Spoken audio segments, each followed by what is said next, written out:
আজকে ঘোলা ঘোলা কেন হবে? আচ্ছা জানালা খুলে দিবেন, তাহলে মনে হয় লাইটটা ঠিক আসবে। খুলে দিই।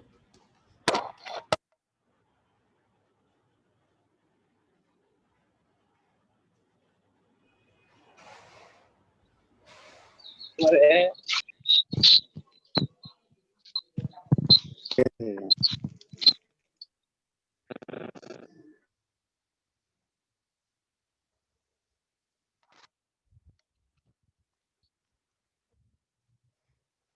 মর্নিং স্টুডেন্টস, তোমরা যদি ভয়েস শুনতে পাও তাহলে হচ্ছে দুই একজন একটু হাত তোলো, হ্যান্ড রাইজ করো। যারা যারা ভয়েস, হ্যাঁ ইয়েস ইয়াসিন শুনতে পাচ্ছো? ওকে হয়েছে, বুঝতে পেরেছি। 4-5 জন হাত তুলে ফেলেছো, তার মানে আমার ভয়েসটা ক্লিয়ার যাচ্ছে তোমাদের কাছ থেকে। ওকে, আর হাত তুলতে হবে না, এবার হাত নামায় ফেলো। তো আজকে আমরা যে টপিকটা পড়বো, গত ক্লাসে আমরা পড়েছিলাম হচ্ছে প্রোটোপ্লাস্ট পড়েছিলাম, উদ্ভিদ কোষের প্রোটোপ্লাস্ট আমরা পড়েছিলাম, উদ্ভিদ কোষ বা প্রাণী কোষের প্রোটোপ্লাস্ট পড়েছিলাম। তো আজকে যেটা পড়বো সেটা হচ্ছে প্লাজমা মেমব্রেন। এটা খুবই একটা কোষের জন্য খুবই ইম্পর্ট্যান্ট একটা জিনিস। প্লাজমা মেমব্রেনটা আমরা উদ্ভিদ কোষ এবং হচ্ছে প্রাণী কোষ দুইটার বেলায় কিন্তু প্লাজমা মেমব্রেন পাচ্ছি।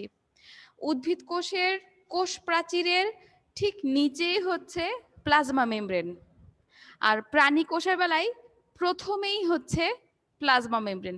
প্রাণী কোষের যে বাইরের আবরণ যেটা, সেটাই হচ্ছে প্লাজমা মেমব্রেন।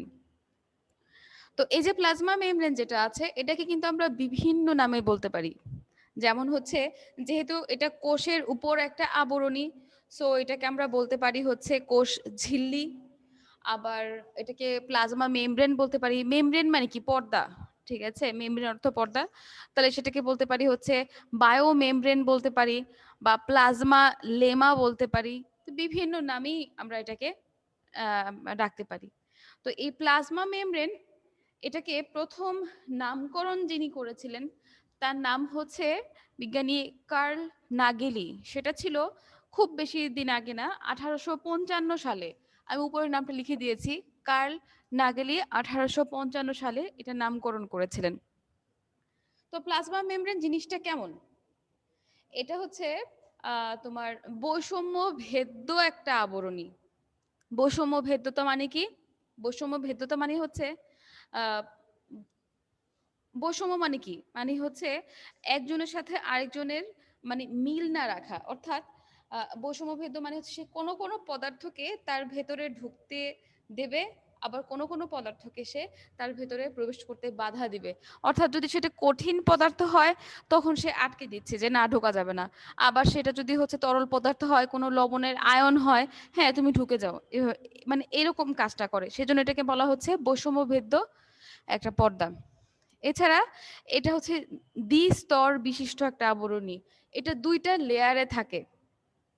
স্যান্ডউইচ যখন আমরা খাই, স্যান্ডউইচের মধ্যে পাউরুটির লেয়ার কটা থাকে? দুইটা থাকে না? তো ওরকম দ্বিস্তর বিশিষ্ট একটা আবরণী। আর কি বললাম, এটা হচ্ছে বৈষম্যভেদ্য। আর হচ্ছে এটা স্থিতিস্থাপক। স্থিতিস্থাপক মানে হচ্ছে বাইরে থেকে তুমি যদি আঘাত করো, এটা যদি একটা প্লাজমা মেমব্রেন হয়ে থাকে, বাইরে থেকে যদি তুমি এটাকে আঘাত করো, এটা নিচের দিকে চলে যাবে, আবার একটু পরে আবার ওটা আগের অবস্থায় ফিরে আসবে, আবারও সেটা সমান হয়ে যাবে। এটা হচ্ছে স্থিতিস্থাপক। এবং এটা হচ্ছে লিপোপ্রোটিন দ্বারা গঠিত। লিপোপ্রোটিন মানে হচ্ছে দুইটা জিনিস থাকছে, লিপিড প্লাস প্রোটিন থাকছে এখানে। Lipid plus protein. লিপিড কি? লিপিড তোমাদের এর আগের ক্লাসেও বলেছি, লিপিড মানে হচ্ছে তেল বা চর্বি জাতীয় পদার্থ যেগুলো আছে। তো এই লিপিড এবং প্রোটিন দিয়ে হচ্ছে এটা তৈরি। তাহলে আবারও আমি প্লাজমা মেমব্রেনটা কাকে বলে বলছি। প্লাজমা মেমব্রেন হচ্ছে কোষ প্রাচীরের ঠিক নিচে, উদ্ভিদে কোষ প্রাচীরের ঠিক নিচেই।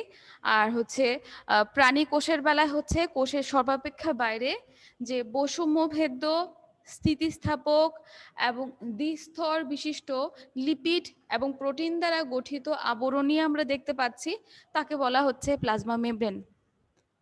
বুঝতে পেরেছো প্রত্যেকটা শব্দের অর্থ?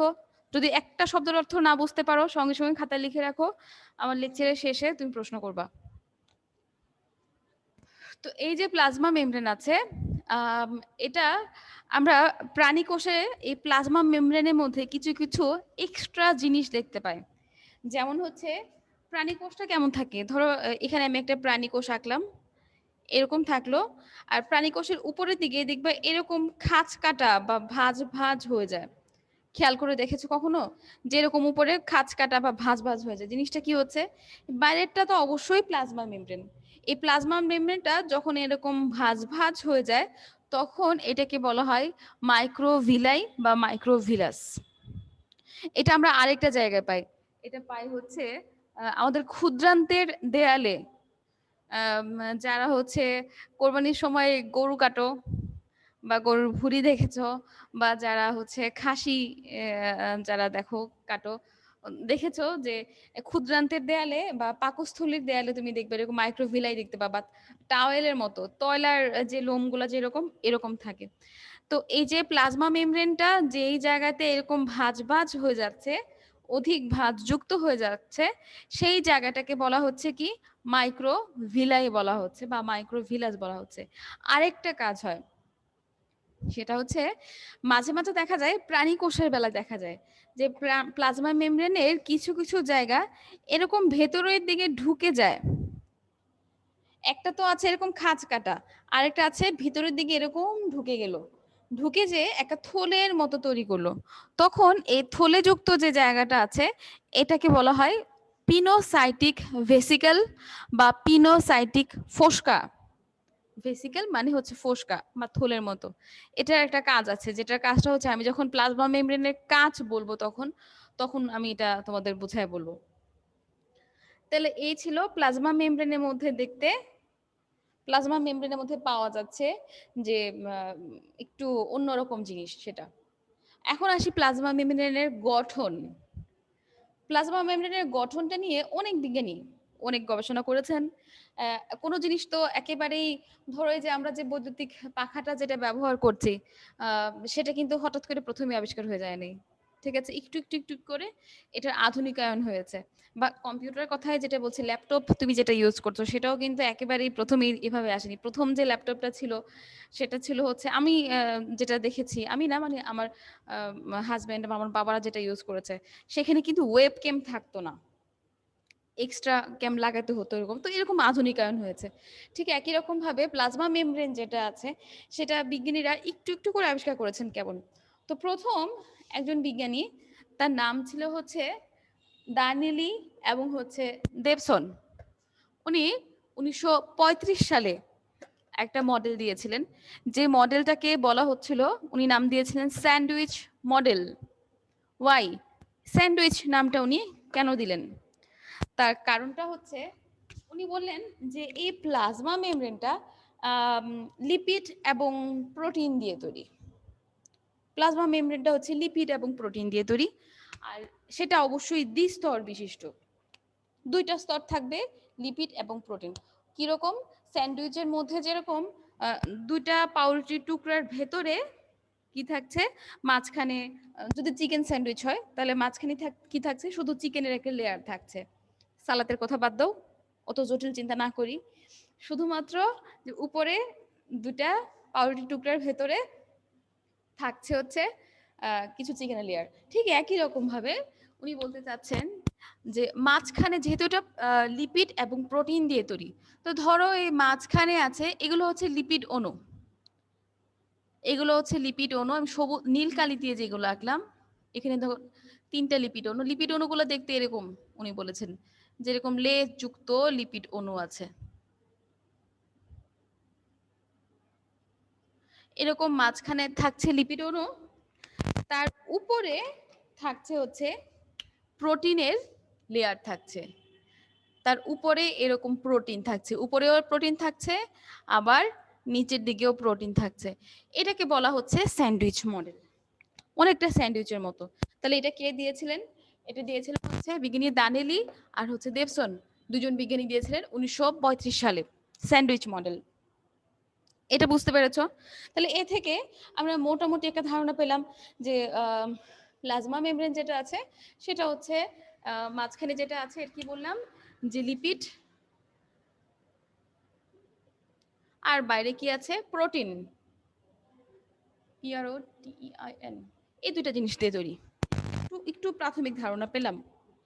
তারপর আরো কিছুদিন গেল, এখানে আরো অনেক বিজ্ঞানী আরো নতুন নতুন আরো এখানে থিওরি দিচ্ছিলেন, কিন্তু আমি হচ্ছে যেগুলা ইম্পর্টেন্ট সেগুলোর কথা বলছি, মানে যেটা আমাদের এখনকার যে ধারণা সেটার কাছাকাছি যায় সেটার কথা বলছি। এরপর হচ্ছে বিজ্ঞানী রবার্টসন 1959 সালে উনি একটা মতবাদ দিলেন। তার মতবাদটাকে বলা হয় unit membrane hypothesis. Unit membrane hypothesis. এখন এই যে শব্দটা আছে ইউনিট মেমব্রেন, এটা মানে কি? ইউনিট মেমব্রেন, ইউনিট মেমব্রেন মানে হচ্ছে এই বিজ্ঞানী যে মতবাদটা দিয়েছিলেন, যে থিসিসটা দিয়েছিলেন, হচ্ছে উনি বলতে চাচ্ছেন যত জীব আছে সবার বায়োলজিক্যাল মেমব্রেন, বায়োলজিক্যাল মেমব্রেন মানে কি? Plasma membrane. সবার বায়োলজিক্যাল মেমব্রেনের আণবিক গঠন একই, সে তার যে গঠনটা আছে সেটা এরকম। উনি বলতে চেয়েছেন যে সেটা হচ্ছে ফসফোলিপিড বায়োলিয়ার। এখানে দানিলি বলেছিলেন এটা লিপিড এবং প্রোটিন দিয়ে তৈরি, লিপিড প্রোটিন। এখন রবার্টসন আরেকটু অ্যাড করলো, লিপিডের সাথে কি অ্যাড করলো? ফসফোলিপিড। রবার্টসন বলল যে এটা হচ্ছে এই যে গোল জিনিসগুলো আমরা দিচ্ছি, এরকম যে পুতুলের মতো স্ট্রাকচারটা যেটা তৈরি করলাম, বললেন যে সব বায়োলজিক্যাল মেমব্রেনের আণবিক গঠন একই রকম, তারা হচ্ছে ফসফোলিপিড বাইলিয়ার দিয়ে তৈরি। উনি বলতে চাইলেন এই জিনিসটা হচ্ছে শুধু লিপিড না, এখানে ফসফেটও আছে, এটা ফসফোলিপিড বাইলেয়ার দিয়ে তৈরি। আর এই যে দ্বিস্তর বিশিষ্ট ফসফোলিপিডের বাইলেয়ার আছে তার মাঝে মাঝে ধরো এই যে এরকম এখানে একটা ফসফোলিপিড, তারপর এখানে আরেকটা ফসফোলিপিড, ঠিক আছে? আর তার মাঝে মাঝে এরকম প্রোটিন অণু, বড় বড় প্রোটিন অণু গ্রথিত অবস্থায় আছে। গ্রথিত মানে কি? গাঁথা অবস্থায় আছে। আমরা বাঁশ মাটিতে গেঁথে রাখি, তো এই কোনো জিনিসকে গেঁথে রাখাকে বলা হচ্ছে গ্রথিত। তাহলে এই ইউনিট মেমব্রেন হাইপোথিসিস অনুসারে আমরা প্লাজমা মেমব্রেনের গঠনটা দেখছি এরকম। আবারও বলছি, উনি বলেছেন যে সব বায়োলজিক্যাল মেমব্রেনের আণবিক গঠন একই রকম, ফসফোলিপিড বাইলিয়ার দিয়ে তৈরি। ফসফোলিপিড কারা? এই যে এরা, এই ছোট্ট পুতুলগুলো হচ্ছে এক একটা ফসফোলিপিড বাইলেয়ার দিয়ে তৈরি। এবং এই ফসফোলিপিড বাইলেয়ারটা দুইটা স্তরে সজ্জিত থাকে এবং এদের মাঝে মাঝে প্রোটিনগুলা গাঁথা অবস্থায় থাকে। আর এই প্রোটিন অণু সহ, এই প্রোটিন অণু গাঁথা সহ এই ফসফোলিপিড বাইলেয়ারটাকে বলা হচ্ছে ইউনিট মেমব্রেন। এটুক জায়গাকে বলা হচ্ছে কি? Unit membrane. সেজন্য উনি যে তথ্যটা দিয়েছিলেন, যে মতবাদটা দিয়েছিলেন, সেজন্য এটাকে বলা হচ্ছে কি? Unit membrane hypothesis. তাহলে ইউনিট মেমব্রেন বলতে কি বোঝায়? যদি কখনো খ নাম্বারের জন্য আসে, 2 নাম্বার প্রশ্নের জন্য আসে, তাহলে তুমি উত্তরটা দিবা এটাই।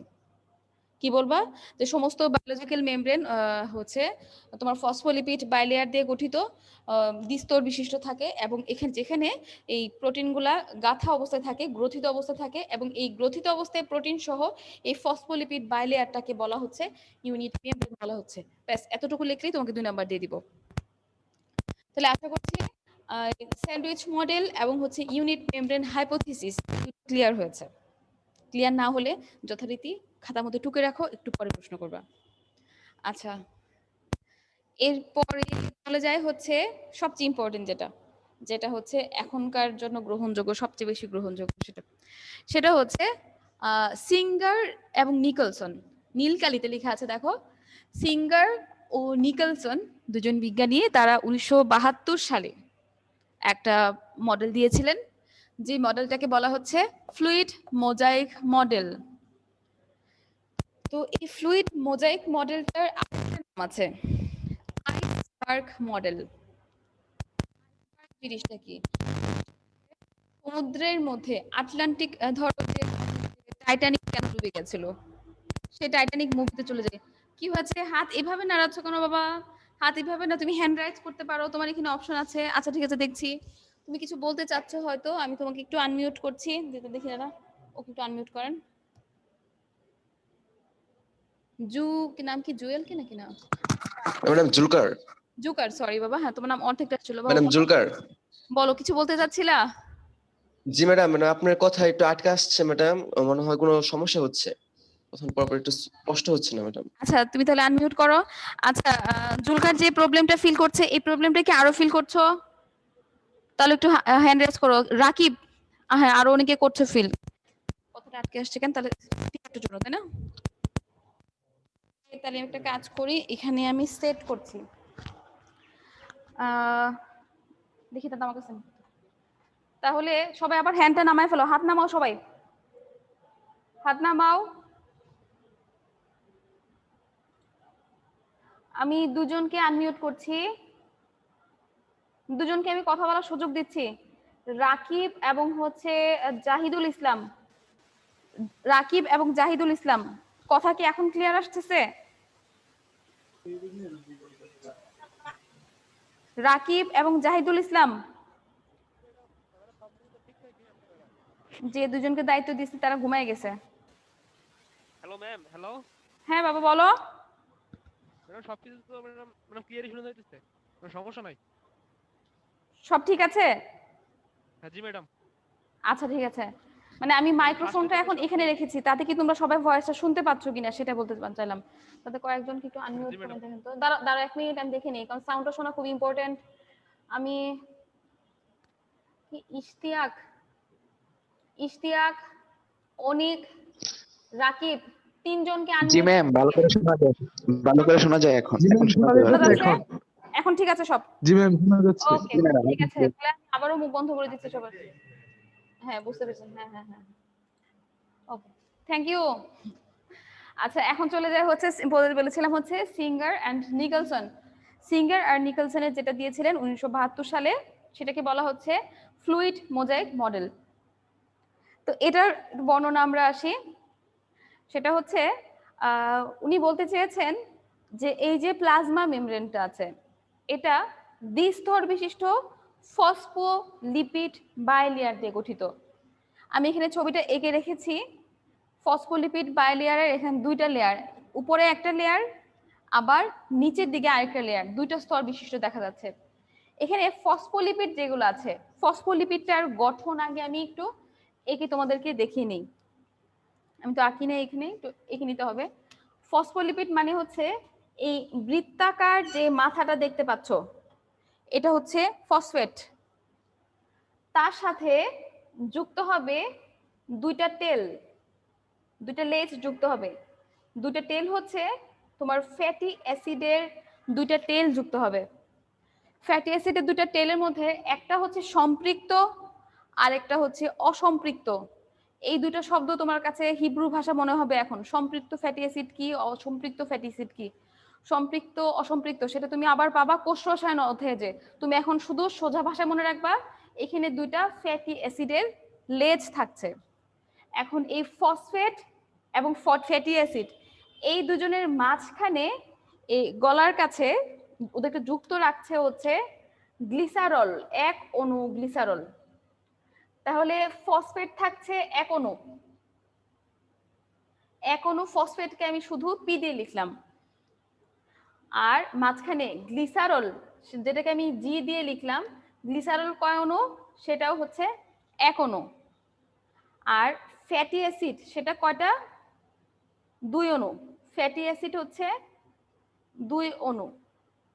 তাহলে দুই অণু ফ্যাটি অ্যাসিড, এক অণু গ্লিসারল এবং এক অণু ফসফেট মিলিত হয়ে তৈরি করছে হচ্ছে ছোট্ট পুতুল যেগুলো আছে, ফসফোলিপিড তৈরি করছে, এক অণু ফসফোলিপিড তৈরি করছে এরা। তো এই যে ফসফোলিপিড গুলো আছে, এদের যেটা ফসফেট প্রান্ত, যেটা গোলাকার বৃত্তাকার মাথাটা আছে, ধরি এটা একটা কোষের প্লাজমা মেমব্রেন, এবং এই বাইরের জায়গাটা হচ্ছে কোষের বাইরের দিক, আর নিচের জায়গাটা হচ্ছে কোষের ভেতরের তল। অর্থাৎ তাহলে কি থাকবে, এই ভেতরের তলে কি থাকতে পারে, কোষের নিউক্লিয়াস থাকবে, মাইটোকন্ড্রিয়া থাকবে, সবকিছু থাকবে। আর বাইরের তলে কি থাকবে, ওখানে আরেকটা কোষ থাকতে পারে, আবার নাও থাকতে পারে। তো এই যে বৃত্তাকার ফসফেট প্রান্ত যেটা আছে, এটা হচ্ছে তোমার পানিগ্রাহী, পানিগ্রাহী, সেটা পানি পছন্দ করে। আর আমি যদি ইংরেজিতে বলি তাহলে বলবো এটা হচ্ছে হাইড্রোফিলিক। শব্দটা লিখে দিতে হবে না লিখতে পারবা? তুমি লিখে রাখো যে ফসফেট প্রান্তটা হচ্ছে হাইড্রোফিলিক।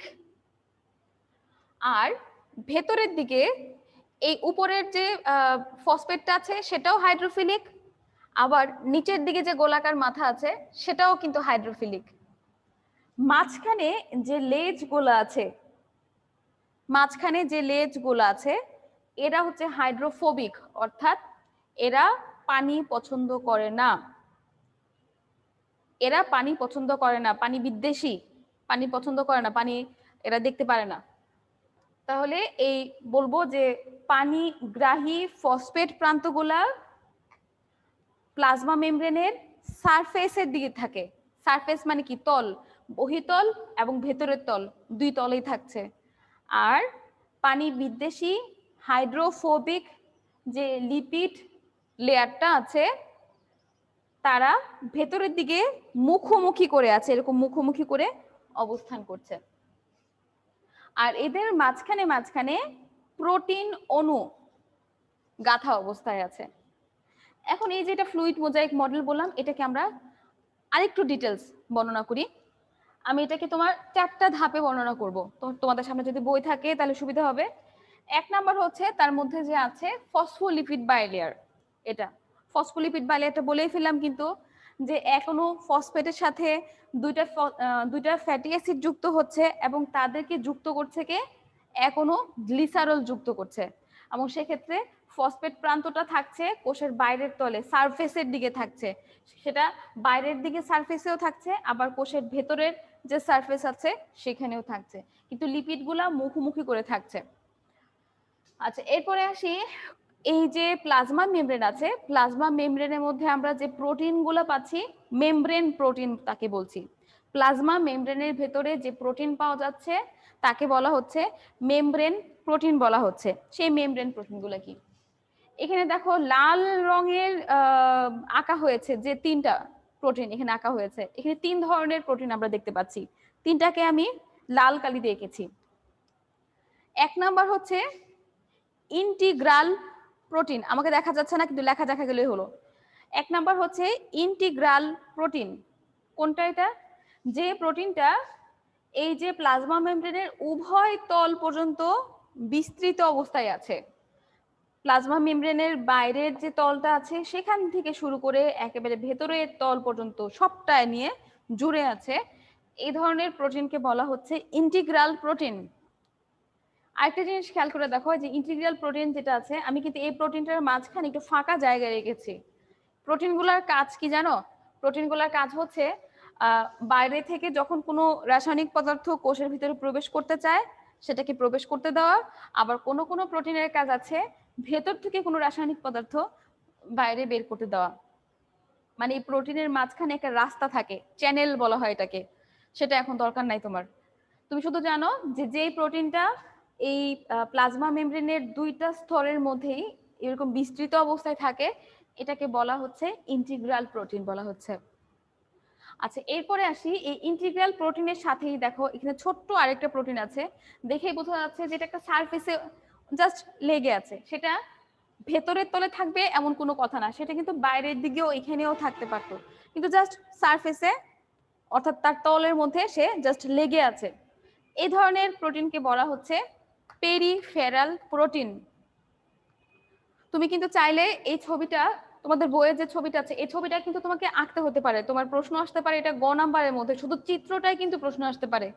তো বইয়ের যে চিত্রটা আছে এটা হয়তো তোমার আঁকতে অসুবিধা হতে পারে, সেক্ষেত্রে তুমি একটা স্ক্রিনশট নিয়ে রাখতে পারো শুধু চিত্রটা, এরপর তুমি এনলার্জ করে ছবিটা খাতে এঁকে নিবা। তাহলে আমি একটু, আচ্ছা আমি যখন প্রশ্ন উত্তর পর্বে যাব তখন তোমরা এটা স্ক্রিনশটটা নিবা। আচ্ছা, এখন হচ্ছে পেরিফেরাল প্রোটিন বললাম কোনটা, যেটা বাইরের তলে একটা সারফেসে লেগে থাকছে সেটা। আরেকটা প্রোটিন হচ্ছে লাল রঙের, দেখো উপরে, লিপিডে সম্পৃক্ত প্রোটিন। যে প্রোটিনটা এরকম ফসফোলিপিড স্তরের মধ্যে, একটা স্তরের মধ্যে ডুবে থাকে, এটাকে বলা হচ্ছে লিপিডে সম্পৃক্ত প্রোটিন। তাহলে আমরা ফসফোলিপিড বাইলেয়ার সম্পর্কে জানলাম এবং হচ্ছে মেমব্রেনের মধ্যে অবস্থিত মেমব্রেন প্রোটিন সম্পর্কে জানলাম। আর কি থাকে? আরেকটা জিনিস থাকে যেটাকে বলা হয় গ্লাইকোক্যালিক্স। যেটাকে বলা হয় গ্লাইকোক্যালিক্স জিনিসটা কি? এই দেখো এখানে বাইরে আমরা এখানে কিছু শৃঙ্খলের মতো এঁকেছি কালো রং দিয়ে। এখানে একটা শৃঙ্খল, এখানে একটা শৃঙ্খল। এই শৃঙ্খলগুলো কি? শৃঙ্খলগুলো হচ্ছে তোমার কার্বোহাইড্রেটের শৃঙ্খল। কার্বোহাইড্রেট বাংলা কি? শর্করা, অর্থাৎ গ্লুকোজ। এখানে কিছু শর্করার শৃঙ্খল আছে, সেটা গ্লুকোজ হতে পারে, সেটা সেলুলোজ হতে পারে, ঠিক আছে? মানে এখানে কার্বোহাইড্রেটের শৃঙ্খল থাকে। এই কার্বোহাইড্রেটের শৃঙ্খলগুলো প্রোটিনের সাথেও যুক্ত থাকতে পারে। আবার এই যে ফসফেট আছে, ফসফোলিপিড লেয়ারটা আছে, লিপিড, ফসফোলিপিডের সাথেও যুক্ত থাকতে পারে। যখন এরা প্রোটিনের সাথে যুক্ত থাকবে, একটা প্রোটিন প্লাস সেই শর্করা, তখন তাকে বলা হবে গ্লাইকোপ্রোটিন।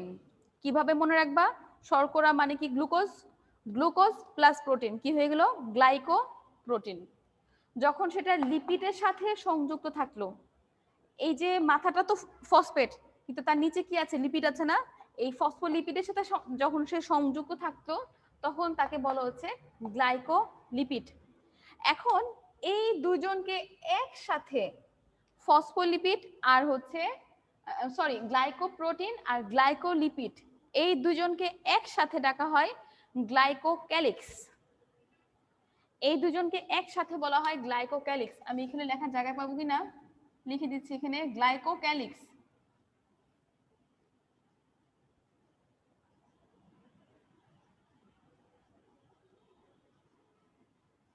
দেখা যাচ্ছে কিনা লাল কালিতে লিখেছি?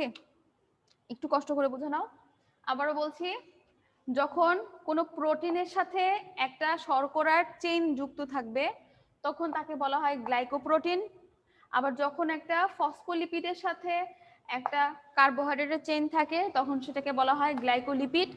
আর এদের দুজনকে একসাথে, অর্থাৎ গ্লাইকোপ্রোটিন আর গ্লাইকোলিপিডকে একত্রে আমরা বলতে পারি গ্লাইকোক্যালিক্স বলতে পারি। তো 3 নাম্বার স্টেপ চলে গেল। এরপর আসে 4 নাম্বার স্টেপ। এছাড়া কি থাকে? দেখো মাঝখানে মাঝখানে সবুজ রঙের কিছু কিছু ছোট ছোট মালা আছে, এগুলা কি? এরা হচ্ছে কোলেস্টেরল। কোষের ভিতরে, এই যে প্লাজমা মেমব্রেনের ভিতরে এরকম কোলেস্টেরল থাকতে পারে। কোলেস্টেরলটা কিন্তু সবার উপরে থাকবে তোমার হচ্ছে কি, এই যে দেখো এরকম ফসফেটের লেয়ারটা থাকবে।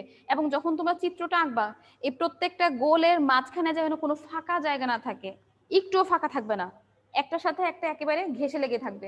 যদি কখনো একটার সাথে একটা তুমি ঘেঁষে না লাগায় আঁকতে পারো, তাহলে কিন্তু আমি নাম্বার দিব না সেখানে। আমি কেন, কোনো টিচার তোমাকে নাম্বার দিবে না।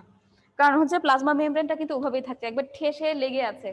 আর যখন কোলেস্টেরল যেটা আঁকবা, সেটা আঁকবা হচ্ছে মাঝখানে, যে তোমার লেজের যে জায়গাগুলো আছে, এই লেজের মাঝখান থেকে তুমি এরকম কালো কালি দিয়ে এরকম ভরাট করে করে একে দেখাই দিবা।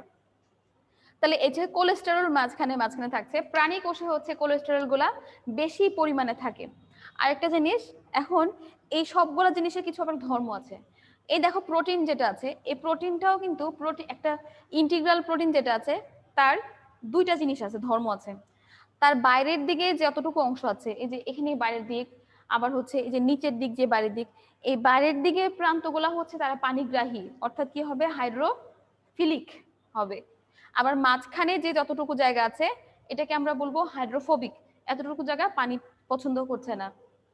আর এই ফসফোলিপিডের যে লেয়ারগুলো আছে, এরা কিন্তু স্থির না।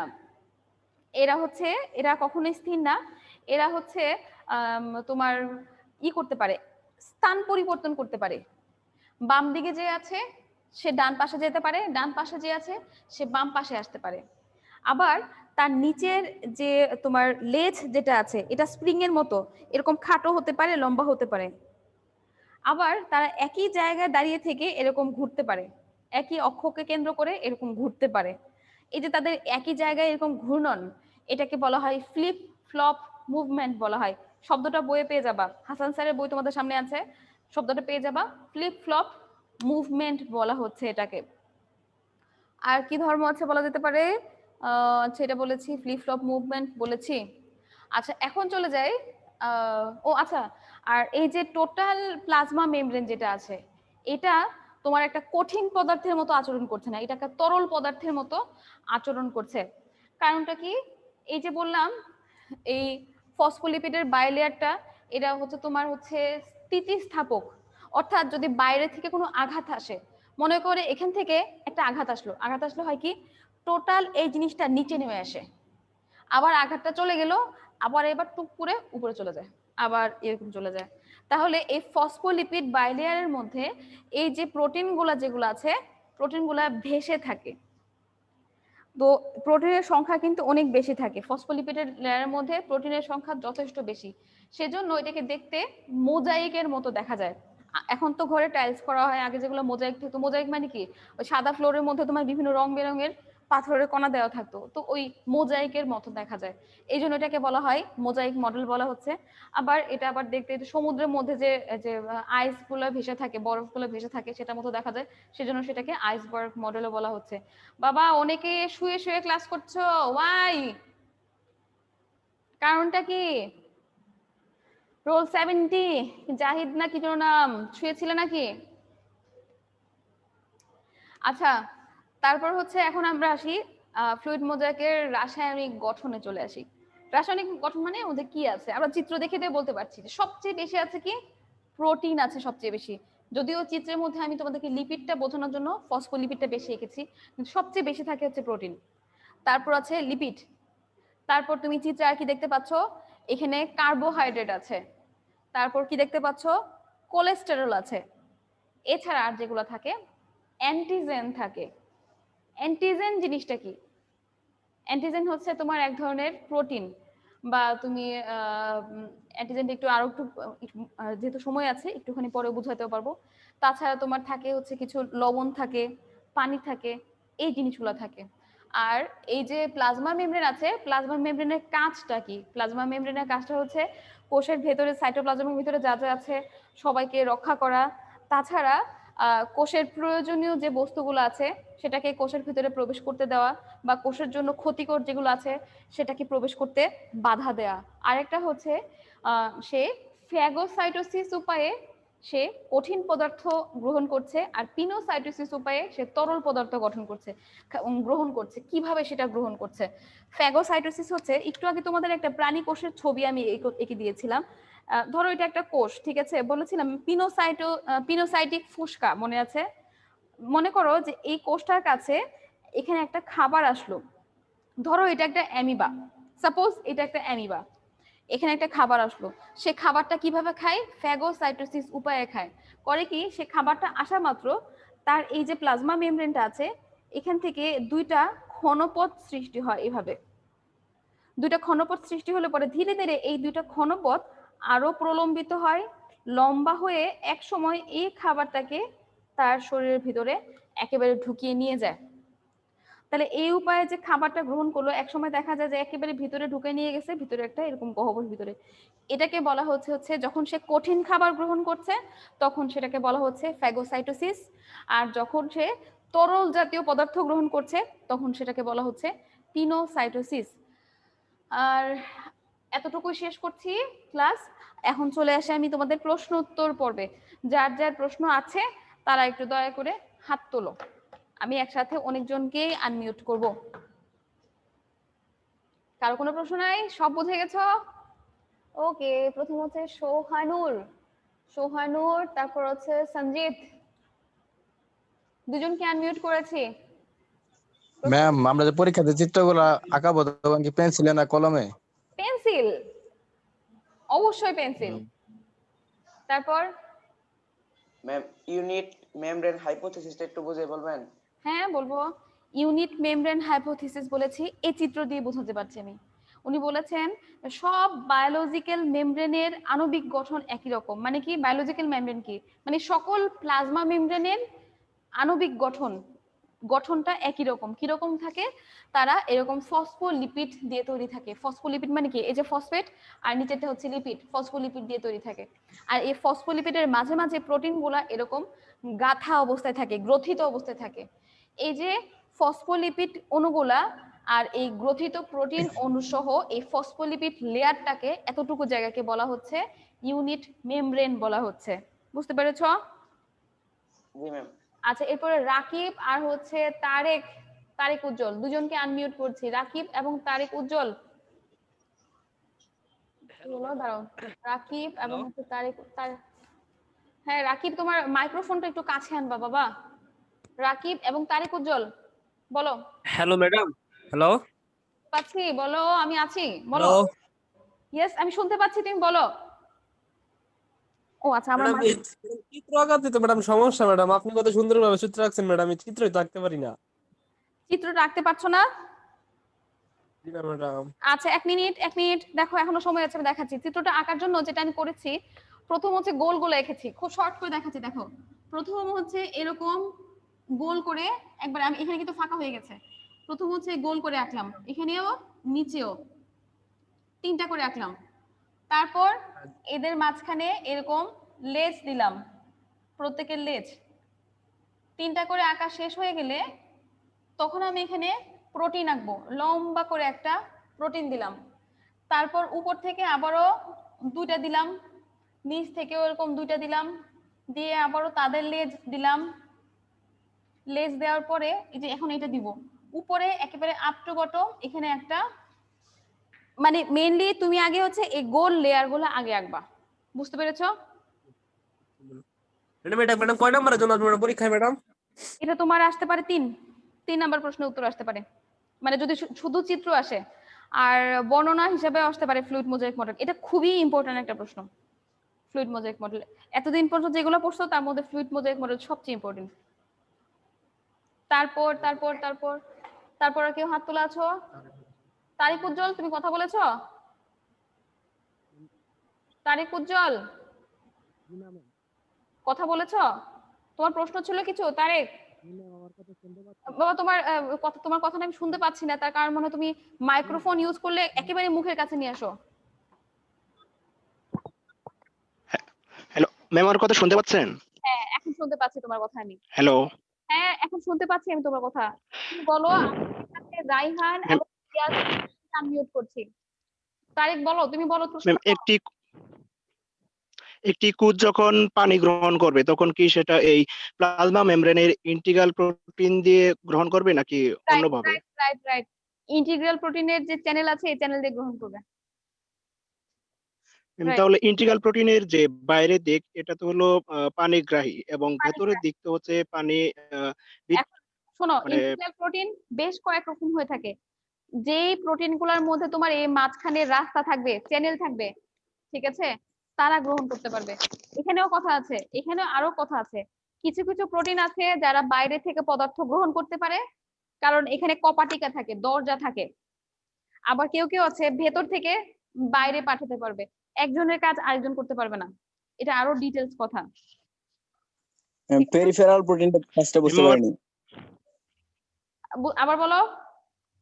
পেরিফেরাল প্রোটিনের কাজটা ম্যাম প্রশ্নটা হলো যে আচ্ছা, পেরিফেরালটা বুঝাইনি, তারপর বলছি। পেরিফেরাল মানে হচ্ছে যে কোনো সারফেসের উপরে লেগে আছে যেটা। দেখো, এটা হচ্ছে নিচের সারফেস, সারফেস মানে কি তল, একটা প্লাজমা মেমব্রেন নিচে তলে লেগে আছে যেটা, এটা বা এটা উপরের তলেও এরকম লেগে থাকতে পারে, লিপিডের উপর জাস্ট লেগে থাকবে, এটাকে বলা হচ্ছে পেরিফেরাল। আচ্ছা, এরপর হচ্ছে কি রাইহান অথবা ইয়াসিন? ম্যাম, ইন্টিগ্রাল প্রোটিনের ভেতরের দিকটাও তো হচ্ছে পানি বিকর্ষী, তাহলে এই প্রোটিনের ভিতর দিয়ে পানি কিভাবে যাবে? তার কারণটা বললাম যে কিছু কিছু প্রোটিন আছে, ইন্টিগ্রাল প্রোটিন, যাদের মাঝখানে চ্যানেল থাকে। সব ইন্টিগ্রাল প্রোটিনের ভেতরে চ্যানেল থাকে না, কেউ কেউ থাকে জাস্ট এরকম ব্লক থাকে, একেবারে এই ব্লক থাকে, সবার চ্যানেল থাকে না। বুঝতে পেরেছো? তুমি কি বুঝতে পেরেছো কথাটা? আচ্ছা, হ্যাঁ, এখন রায়হান বলো। রায়হান, আচ্ছা তারপর ম্যাম, রনি। পিনোসাইডের ক্ষেত্রে কি ঘটে? পিনোস একই রকম, সেম। ওইখানে কঠিন খাবারটা সে যেভাবে গ্রহণ করলো ঠিক একইভাবে তরল একটা কোনো তরল পদার্থ থাকলো সেটাকে সে 2 হাত দিয়ে এভাবে ধরে নেয়, ধরে নিয়ে তার নিজের ভিতরে ঢুকায় নিয়ে যায়। ম্যাডাম, এর ক্ষেত্রে কি ইন্টিগ্রাল প্রোটিনের মাধ্যমে ভিতরে তরলটা প্রবেশ করে?